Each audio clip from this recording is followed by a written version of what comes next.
Okay, I guess. let's go. Really? All righty. Well, good evening, everyone. Good evening. Happy spring. Hope everybody had a nice holiday. And welcome to the Monday, April 17th regular meeting of the Hyde Park Town Board, regular meeting and workshop. Please join me while we pledge allegiance to our flag. I pledge allegiance to the flag of the United States of America and to the republic for which it stands, one nation, under God, indivisible, with liberty and justice for all. Okay. May I have a motion to accept the minutes of April 3rd meeting? So moved. Motion. And a second? Second? And all in favor? Aye. Okay, we have a couple of just additions to our agenda, and they're basically two workshop items. One is the nuisance law, and the second is a sewer update. May I have a motion to add those items to our agenda? So moved. And all in favor? Aye. Okay, and so the first order of business is to enter executive session. We have a couple of very nice volunteers that we are going to talk with about the joining the Rec Commission. So may I have a motion to enter executive session? Motion. And a second? Second. And all in favor? Aye. Aye. And I'm not sure who was first. Let me just look. Did...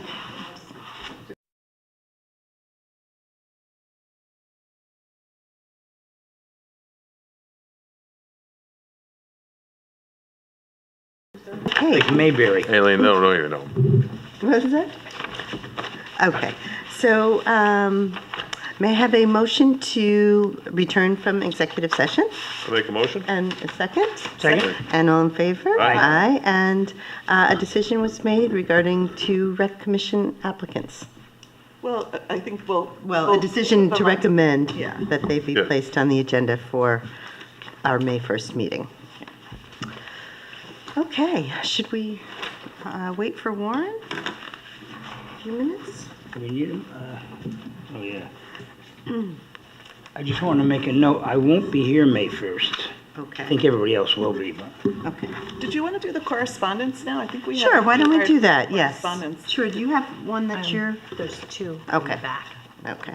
I got this one if you wanted to, or I could read it. Yeah, why don't you Do you just go wanna ahead do and read this it? from the So, Statsburg, yes. Yes? Yes, yep. from the Statsburg chaplain. Yeah. Oh, that was- Well, actually, I have two then. Should I just Yeah. go ahead with that, or you want to? Sure, Okay. yeah. One is that the Statsburg Library is hosting a road ramble on May 6th. They asked me to let people know.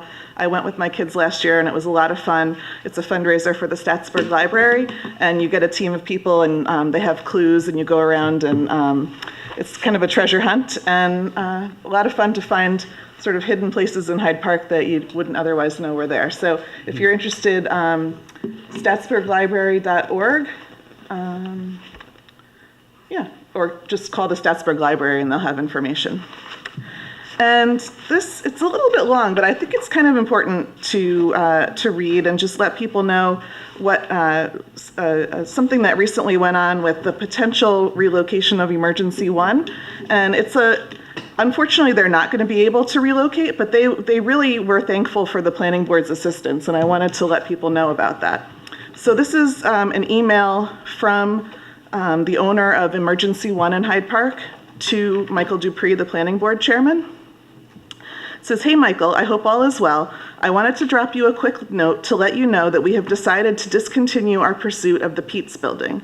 This project was one that we were really excited about, and I believe would have been a really great opportunity for us to position Emergency 1 front and center on Route 9 with great visibility for the community. Unfortunately, we're under a time constraint to relocate our business by the beginning of the summer. We were hopeful that we would have been able to achieve that by starting the project in February or March, but the stars simply were not aligned with us. As you know, there still remains some unanswered concerns regarding the stormwater pipe repair and replacement, issues with easements, and the water approvals with Dutchess County. This, coupled with the time required to effectively seek building department approvals, has led us to the conclusion that we would need far more than a few months to get this project going. We think the completion could realistically be 6 to 9 months away under good circumstances. That would place us far beyond our lease expiration and put our business at risk. We evaluated all the options that we had available to us, including a short-term lease, temporary medical space, as well as other available medical space in the town. In the end, the options available did not satisfy our time frame, nor did they have the space or size required to ensure our ability to continue to provide good medical care to the community.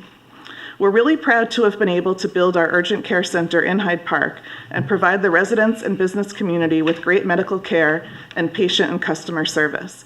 We've enjoyed the relationships we have built over the years, and in order to ensure we can continue providing that service, we've entered into a 5-year extension at our current location. So that's the good news. They're staying at their current location for another 5 years.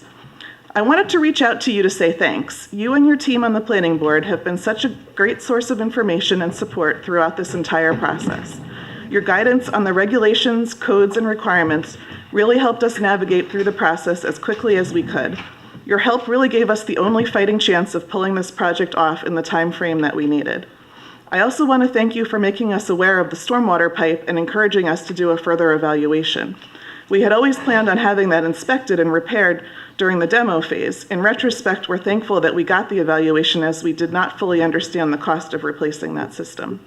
In the end, we're looking forward to continuing to provide urgent care and occupational health services to the community, and we're glad to have the strong partnership with you, the planning board, and the town of Hyde Park. Who knows, maybe there will be another opportunity for us to relocate to Pete's or another Route 9 property in the future. Again, thank you for all your help. I really appreciate it.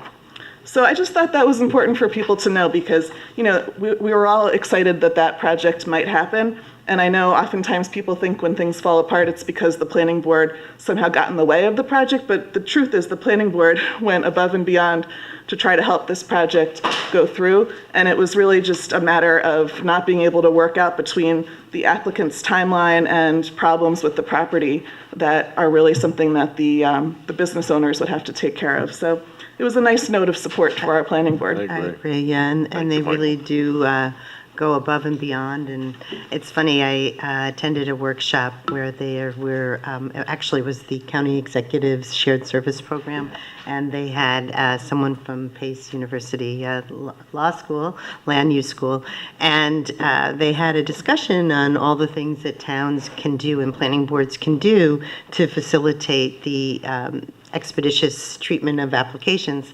And Mike, we do them. And the first at the list was having offline meetings, which when I was in the planning board, that's something that we did very regularly to work through the details. And they really do go above and beyond. And the reality of the situation is sometimes the properties don't have the what is required at the bottom line at the end of the day for the applicants. So let's hope that there is another use that will go into Pete's, but we are very grateful that Emergency One will continue in their present location.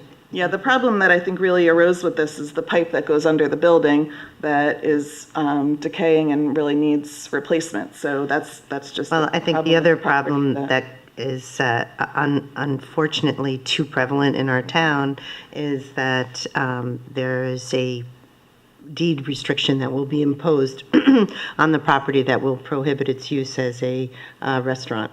So, you know, we have that going on there, and of course we have the Stop and Shop, which is the same situation. Yeah, it's, you know, it's obviously it is a restaurant, so to try to get someone to use it for something other than a restaurant is a tough sell at the. Right, it's a very limited window, and so we'll see what happens with that. But we also got a couple of other letters. This is a very positive night, apparently. And one was from Regina Celli Church, and it was to our police chief, Eric Palilli. And I would just like to go ahead and read that. It was dated April 5th. And Dear Chief Palilli, on the morning of Wednesday, April 5th, 2017, our parish rectory was visited by a middle-aged woman in such a high state of disruptive anxiety that it sadly required a police presence. Within a few moments of our call, Sergeant Paul Katcha and Officer Josh Tucker arrived on the scene. Although our staff attempted to calm the woman, she had also visited the rectory on the evening of Tuesday, April 4th, where I spent over 2.5 hours trying to calm her. Sergeant Katcha and Officer Tucker stepped in and provided kindly reassurance and escorted her back to her home on 107 East Market Street, Hyde Park. Our staff and I here at Regina Celli were so impressed by the gentleness, kindness, and firmness of these excellent officers. A situation situation that was frankly quite frightening was diffused and calmed by Sergeant Katcha and Officer Tucker. Please be assured of my prayerful support of your department and all law enforcement. If there is anything that I can do on our end, please do not hesitate to contact me. Respectfully, the Reverend Michael P. Morris, pastor. No, that's very nice. And so isn't that nice? But we have an outstanding police department, and we're really lucky to have them. And we appreciate the getting good feedback. Yeah. It's very nice that Father Michael just wrote us the letter. And then one additional letter was written by Elise and Neil Mansfield. Dear Hyde Park Town Board, Neil and I would like to thank everyone involved with the Claudio Coppola Memorial Highway portion of Crum Elbow Road. We know how hard everyone worked to get funding for this project and then to get it constructed so quickly. It is such a pleasure to drive on an even, straight, smooth little road. It has been especially wonderful during the wet spring to not have to pass through a flooded road. It was worked on just in time. Thank you and kudos to all. We love seeing everyone work towards a better Hyde Park. And that was from Elise and Neil Mansfield. And we certainly have to give our county DPW and Mark Molinaro kudos for putting that in. And you know what? Rich Perkins put a lot of time into that, Rich too. Perkins Yeah.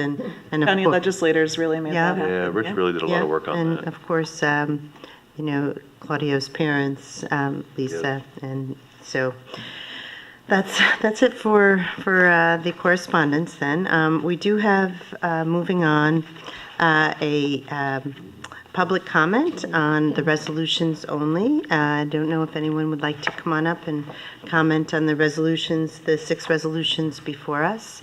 If so, then please join us at the podium. Okay, doesn't look like it. Are we doing the workshops? We are going to do the workshops. Okay. So the first item, I'm sorry, I've got way too many folders here tonight. I don't know where to go. There's like, so that's that. And then that's the nuisance law. Did you want to take? So, all right. So the first workshop that we had listed tonight is basically a discussion on a nuisance law, a nuisance party law. We've had several members of certain neighborhoods come in recently, and I'll kind of hand this over to you, Dave, because I know that they are in your ward, and they've come and spoken at the planning board as well. Exactly. And, okay, so do you want to give us an update on Yeah, that? I'm the liaison for the planning board, and I kudos to them again, from Emily just said and you said. They do a tremendous job, and they try to help everybody to get their projects through. They bend over backwards. But I was at a planning board meeting a couple months ago, and there was a property in the area who wanted just really some stripes in their driveway for 2 houses they built down off Big Meadow Lane. The address is Big Meadow Lane, but it's back on a hill back up. And they're 2 kind of large houses, and what the owner has done, he's renting them out to students from one of the colleges, or maybe a couple, and they tend to have massive parties. So the 3 or 4 men who showed up lived on Big Meadow, and they really were very polite, but they stated their problem. They stated there was over 500 people at times, like on a weekend night, arriving by foot, some driving their own cars, some coming in cabs, and some walking. And a lot of them drinking and throwing garbage all over the place and making a lot of noise. They call the police, the Hyde Park police, the state police, the sheriffs. They disband for a half hour and then they're back again, or new ones come.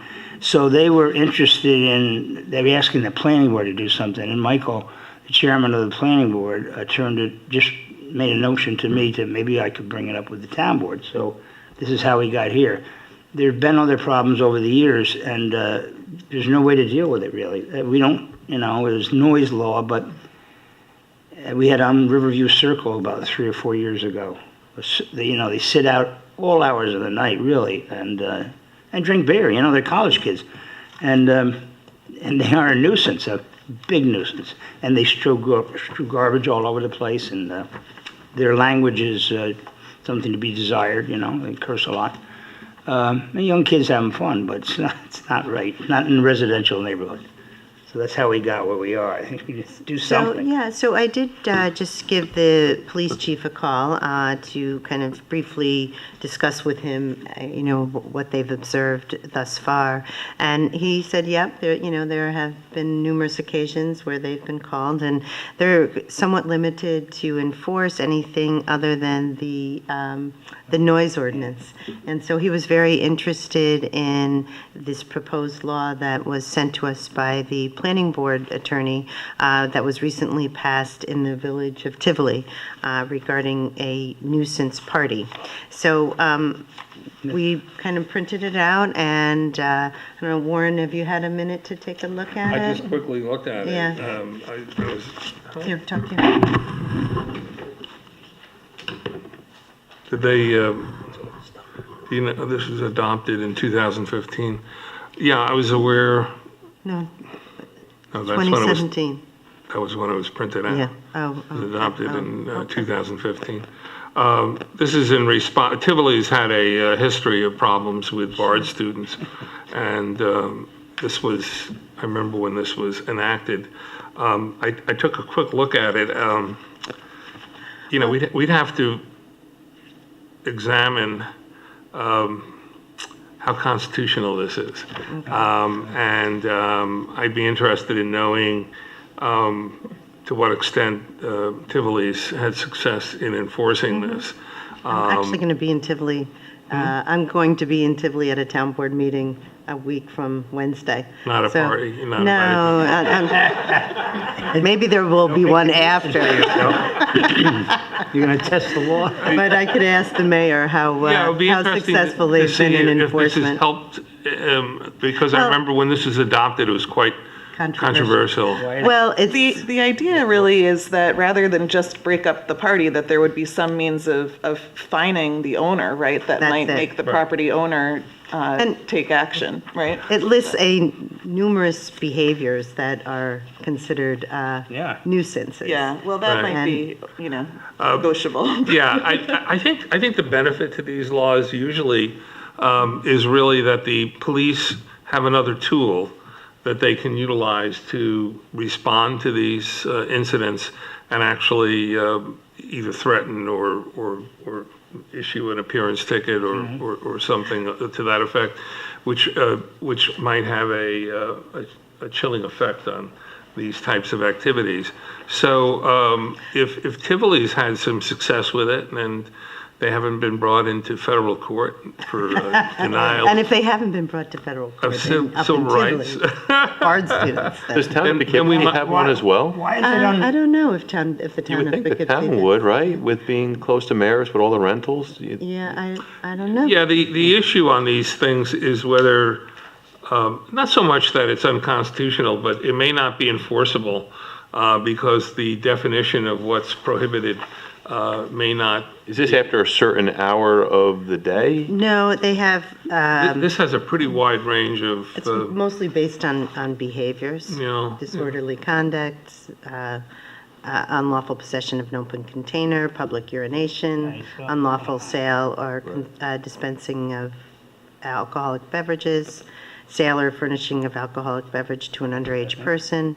I wonder if just beefing up the noise law would be another option, to give it some more noise law enforcement. is hard. Okay. And most of these are violations of the law anyway. And it's, a town can always has the right to abate a public nuisance, but you can't go in on a case-by-case basis and file an action to do that. So I think we would have to look to see what Tivoli's experience is and then have our police department take a look at this and see if they think this might help them in enforcing the law. And then decide whether it's something we want to adopt ourselves, and we can tweak things. And I'm that sorry, we the think fine may would not go be to right. the property owner? Well, Is that what we're saying? I think there's a couple of different penalties that can be imposed on the Yeah, I mean, perpetrators as well as identifying the property owner yeah, it applies to people who are attending, people who sponsors, conduct, or host. permit. It's pretty void, not void, broad. Broad. That's not good. Before we even I enact didn't it. mean it's void. And then it has a penalty of, specified of, I think, $250, but for repeat offenders, Gotcha. it's. But when I just quickly ran it by the chief verbally, and he had said, He thought it would be good? well, he said it's worth exploring, because he said the primary limitation on enforcement is that it's basically limited to noise, and if it's inside the house, it's a little hard to. So what happens now, if you don't mind me asking? So if there's a party They at Big go. Meadow, what happens now with our police happening, department? right? Yeah, Right, but so no, but what do the police do So now? what is- happens now? Well, they tell them to, disperse because they're making too much noise, essentially, that's what it is. But they come back. they come back, or new ones come. Right, It's right. like for hours these things go on. Are And these they said certain like almost places? 1,000 people once. Oh, my gosh. I knew it. Is this certain places where they're having these, or is it It's in just? a residential area, Big Meadow Lane, right down across. It's- No, I mean, is there several houses or one house where There's two they? houses owned by one person. Uh-huh. I haven't talked to him yet, I have his name. And this is repetitious Ongoing, in that on weekends. house. Yeah, on- You know, we on may summer want to week- focus on doing something specifically geared towards that house. I mean, we Well, may that's the we may have complaint. enough tools under our existing laws to do that. I think we should look to see how successful they've been in enforcing it, and then see if the police chief feels it's something they'd like to have, and we can certainly adopt this or something similar to it and see what happens. These are hard things to deal with, Yeah, I know they are, because we had that trouble with Riverview. you know. I think it makes sense to talk with the police because it's not the only location. I plan. know Yeah. I know you have, in the past, I've talked with them about parties in the woods in a location in my ward, and they responded to repeatedly. So, I'm sure they would know what tools would best suit them to Yeah, so we address can these. Okay. have them come in for a workshop or, just. Maybe if you can discuss send it. us that? Yeah, sure, I'll send that out to everybody. Yeah. And those people I didn't realize we were having a workshop tonight, they would have been here. The residents would have been here. Yeah, I'd like to hear Well, more about that. we will continue to discuss it, yeah. but. I mean, we just I think it was, introduced a year or so ago, we had residents, A couple of years ago. was it a couple of years On ago that Riverview that had Circle? some issues, yeah. That was too many people living in. Yeah, but I Right. think that the outgrowth of too many people living there was too many people partying there. I Right. think it was It just- sure was. yeah, Right. yeah, Yeah. So I think it's the same, so. Yeah. They're in chairs on the roof. Yeah. Okay, well, yeah, we just wanted to kind of introduce it, let people think about it. I'll send it out to everybody and gather some feedback and talk with the But chief. definitely, we should see how successful Yeah. Tivoli has been in utilizing this, because I do remember that when they enacted this, there was a lot of publicity about the concern whether it was an overreaction or whether it was enforceable, so. Really? Okay, so the next item on our agenda actually is a workshop item, is just basically to give everyone a update on where we are with our commercial sewer district. We have multiple pieces that we are working on and have been working on. The first thing that we've been doing and have been doing for the last number of years is investigating new technology. Originally there was a discussion on the very large sewer system that would supply the entire town. With the new reality that the 21st century brought, it seemed like we had to adapt our concepts to something that would be a little bit more pragmatic and easier to achieve. We are finally actually received the NYSERDA contract today, which is very exciting. That seems like a process in and of itself, just getting to that point. But the point of that is that we're going to come out of that process with the first building block for sewer, which is a sewer plan that will utilize to increase the funding potential. So can I just clarify that a little, is that the original concept of putting a long sewer system all the way from, the Vanderbilt all the way down to like the CIA is very expensive and probably not something that's affordable. But so with the NYSERDA grant, we're focusing in more on the area right around basically the Amish market to Eveready or Capola's, like that real central area that needs sewer in order to be able to redevelop. So it could be a little bit bigger or smaller than that, but that's kind of basically the area we're talking about. And I think, correct me if I'm wrong, but that the technology has really developed in the last number of years to facilitate that, where it used to be just a massive collection system, that there's these other options that the Water Authority is fairly favorably impressed with. And so... Yeah, Dutchess County Water and Wastewater has really been investigating what other communities are doing. And you can use a much smaller pipe now. You don't have to kind of dig everything up and put in a giant pipe. You can use a small pipe that you actually could drill underground and get it to where you want to go. So if you're putting in a whole new system, then it's one thing to lay a big pipe. But if you're trying to retrofit an existing area, what many communities have had success with is these smaller diameter systems that really just target the area that's needed to collect the waste from. So that's the first step. And another area that we've been exploring is understanding the available funding in order to qualify for grant awards.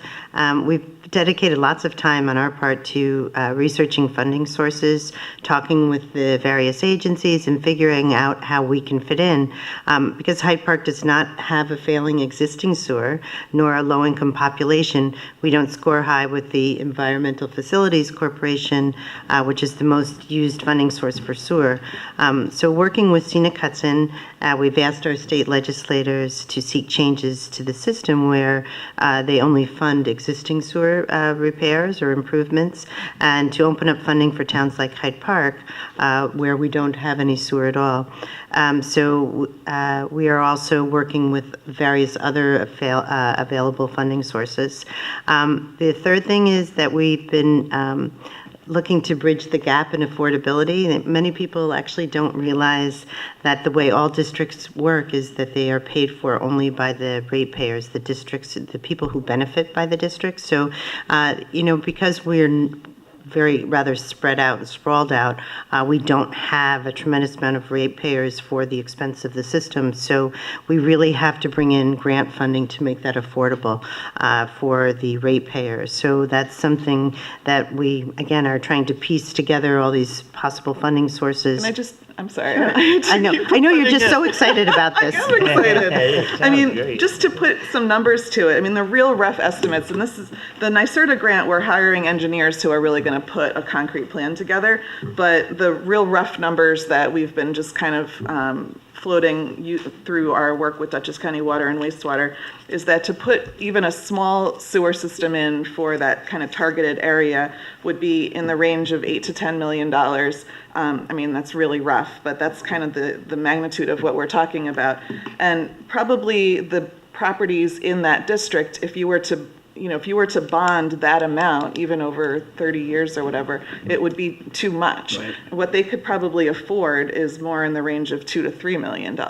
So you have a gap of, $6 million-ish. I mean, again, really rough numbers, but that's kind of the magnitude of what we're talking about, that you'd need to bring in that outside money in order to make the amount affordable for the ratepayers. Does that sound right? Yes, and if I'm hearing you correctly, if we had funding of $6 million or $7 million, it still has to go to vote to those property owners. Exactly. We do not make the decision. So That's right. we could still have 80% of the funding, and the property owners, the business owners could still say no. Right. It's really not the town's responsibility in any way, except that because the town would like to see that area redeveloped for the good of the community, we're trying to put this money together. But ultimately, yes, it's the decision of the property owners whether they want to have that sewer. And it's 51%? Is that what you have to have? Yeah.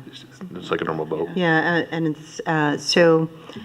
Yeah, I mean, they're going to, at the end of the day, we're going to develop the plan with the map plan and report, which basically outlines the cost, the system that you'll be using, and the cost for each ratepayer. And that will be presented to each person, and they are going to make up their mind to say, oh yeah, this is going to be affordable. I'm already spending X amount of dollars on having my septic system pumped out, and instead I'm going to be paying X amount of dollars. And in many situations, it's going to be more expensive. Probably in most situations, it's going to be more expensive. But it would allow the properties to be redeveloped at a much higher level, and Higher that's level, the right. decision that people will have to And, make. you know, that's the investment component Right. that, and confidence in the future that they Right. will really need to. But ultimately, it's going to be their cost, their responsibility, because that's the way it works. So, you know, what we've been doing is really trying to put all the pieces together and looking for funding to reduce the gap. You know, I think that Emily really described that very well in terms of, you know, this is what it's going to cost, and this is what the ratepayers can consider affordable, and we have to try, what we're trying to do is fill this fairly extensive gap to make it affordable.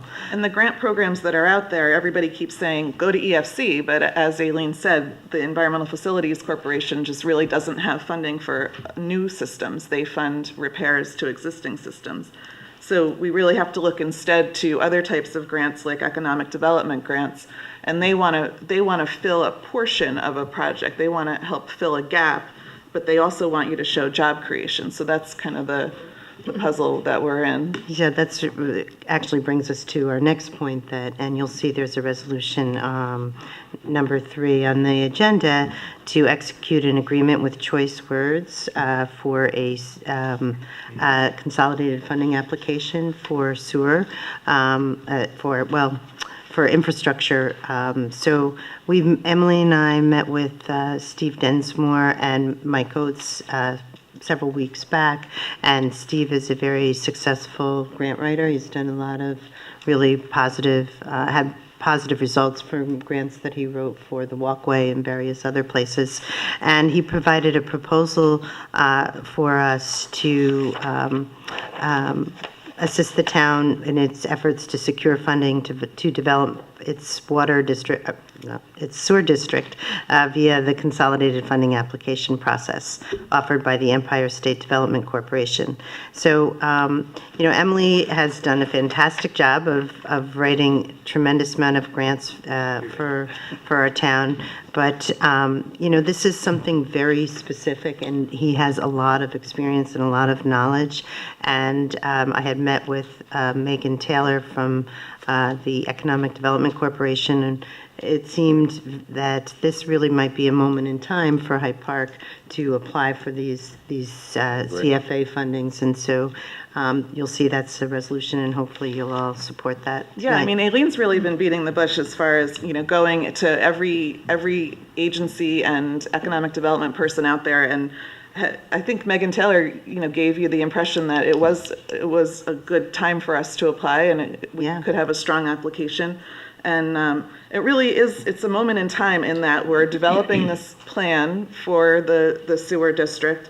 The NYSERDA project that develops the plan is also going to do a market analysis that'll help us to support, to give us evidence of job creation that can occur if we do have a sewer system in place. And, you know, I think the grant writer also pointed out a number of reasons that it is a good moment in time for us, including the Bellefield project being named a priority project that we can kind of tag on to that. So for a lot of reasons, it's the timing is right to get a grant application in and see if we can get some funds, and then we'll, you know, it's always kind of one piece at a time. If we can get some funding in from the state, then we can go to the federal economic development program and try to piece it together and see if the ratepayers or the district members want to do it. Yeah. So then the final point, though, I'd like to make is that we have been having a lot of discussions with the Bellefield people, the T-Rex people, and you know, again, that was actually 2007 when, in its prior incarnation as St. Andrews Town Center or something like that. But, you know, it was a very, very ambitious project, and and we have been working with them to kind of reformulate that proposal and adapt it to more modest circumstances or the more contemporary times. And so we've been having a lot of positive discussion with them on ways that they can modify their proposal and also modify their mitigation, the proposed mitigation that was attached to that original concept approval. So, we're hoping that we're coming to we've been having a lot of productive discussions and coming to an agreement that we hope that they'll be coming to the town board, possibly at our next meeting, to kind of update us and really present a nice proposal for their revamped project and the revamped mitigation that would go with it. Yeah, their original plan was very large, really a new village down there, and I think what they're envisioning now is more kind of condensed development. But they would have really contributed towards that large sewer system. They were never going to build it themselves, but they were going to contribute towards it. But it's just too expensive for anyone at this point, it seems. So we're considering other ways that they could make a contribution that would meet their needs and the town center's needs. So look forward to hearing what they have to present. So, yeah, I think it's, again, it seems like a lot of things are coming together right at the right time, and we look forward to having the T-Rex people come here and give a presentation to us, to the town board, and to the public. And, really the final thing that we've been working on and doing is keeping up the positive momentum in town.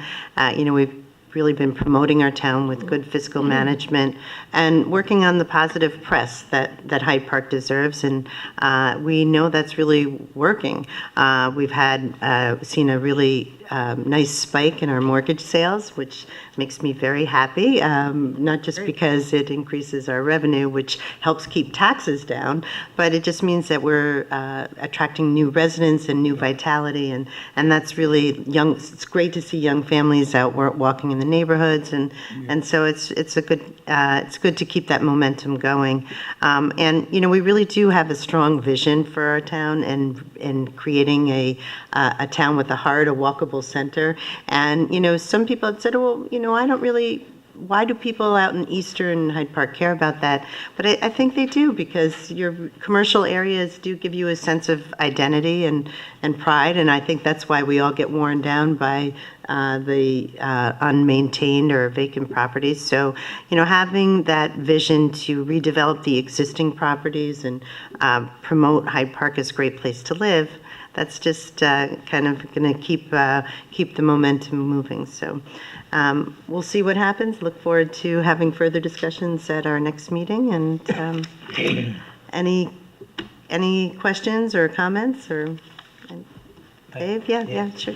So T-Rex, they would actually give the town X number of dollars, is that? That's what we're hoping, yeah. Okay, Yeah, yeah. that's what the That's the discussion mitigation. is about, yeah. Terrific. Because as, going back to the first point, that we have really kind of changed our perspective and modified the original concept of a very massive sewer that would go all the way from St. Andrews up to Vanderbilt. And, not that that wouldn't be great, but it's just not realistic. The Park Service wouldn't be in on it. Well, you're absolutely right. They don't have to contribute, so that's one of the limitations. Yeah, it's just there's not a lot of density down at that south end, so you have a lot of pipe and not a lot of payers, especially with the Park Service. So, if we can use the modern technology to do a more targeted system that meets the need at a lower price, it's kind of a win-win for everyone. It's like a mini park or a mini sewer, right? Yeah. Okay. So, with that, then, I think we should move on to the, I guess I already called for public comment on resolutions, and there wasn't any, so we can go ahead and do our 6 resolutions. Resolution 417-1 of 2017, resolution authorizing the attendance of Don Westermeyer, building inspector, at the Hudson Valley Code Enforcement Officials Education Conference, April 19th to 21st, 2017. Second. And all in favor? Aye.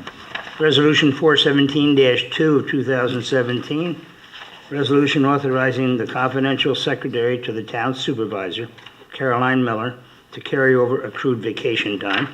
Second. And all in favor? Aye. Resolution 417-3 of 2017, resolution authorizing the town supervisor to execute an agreement with Choice Words grant writer to assist the town of Hyde Park in applying for the 2017 CFA grant for sewer and economic development.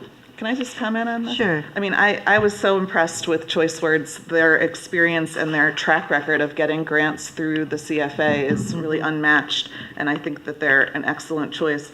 And it occurs to me that I think the previous administration was paying this much on a quarterly basis for a potential grant writer that never actually wrote any grants. For no deliverables. I think for us Yeah. to have a specific project in mind Yeah. and get a grant application done, it's a good value. Well, the comptroller approved it, so you know it better be Whoa, good. yeah, that's big, that's a big hurdle. Oh, so do we have a second? Second? And all in favor? Aye. And that, before I move on to the next, this really brings into light what this town board, but really what Aileen and Emily have done, especially Emily, over the past several years, getting these grants. I mean, here we are paying what we pay our councilwoman for a whole year Yeah. for one grant. And, great. really, she has done a fantastic job for this Without town doubt. and has saved us a tremendous amount of money, and the town is indebted for that. So, thank you. I really appreciate that. Thank you, Emily. Yes. Thank you. And Aileen. Resolution 417-4 of 2017, resolution authorizing the Hyde Park Police Department's submission of the 2017 Governor's Traffic Safety Committee Grant Program application. And Second. all in favor? Aye. Resolution 417-5 of 2017, resolution authorizing hawking and peddling license for the operation of Carol's Hot Dogs. Second. And all in favor? Aye. Resolution 417-6 of 2017, resolution authorizing the Hyde Park Planning Board to return the balance of escrow as stated in their approved resolution number 17E, passed on April 5th, 2017. Second? All in favor? Aye. Okay, and it looks like we've already done the correspondence, and there's no new or old business, so we need to go to an executive session, so to discuss a personnel issue. So may I have a motion to enter executive session? So moved. Motion? And a second? Aye. All in favor? Aye. Do you need something signed or for student government? No, we're doing a communication merit badge for Boy Scouts.